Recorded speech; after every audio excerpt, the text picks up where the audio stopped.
নাচছি না, এবার ডুয়েট নাচছি। এবার আমার সাথে আমার কোয়ার্টার আছে ইরফান সাজ্জা, ফাহাদ নিয়েছিলাম এখন সবচেয়ে প্রচলিত যেটা ফাহাদ, তো ও আছে। ওর সাথে খুব কাজ করেছি, খুব রিসেন্টলি একটা কাজ করেছি, কিন্তু নাচ প্রথম আমি নাচ দেখেছি, ও খুব ভালো নাচে। ইনশাআল্লাহ আমরা দুজন খুব ভালো কোনো একটা পারফরমেন্স দিতে পারবো। জম্পেশ কি কালার ড্রেস পরবেন, কি পরবেন? না, এটা বলবো না। এটা বলা যাবে না।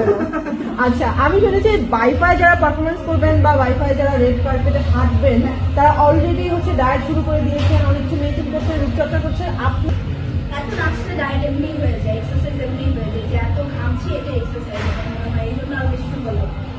আপনার ফিলিংস কেমন কাজ করছে? খুবই ভালো, আলহামদুলিল্লাহ খুবই ভালো, এক্সাইটেডও। কারণ প্রতি বছরই তো আসলে বাইফাটা হয়, তখনই একটা এক্সাইটমেন্ট কাজ করে, এবারও এক্সাইটেড। আপনি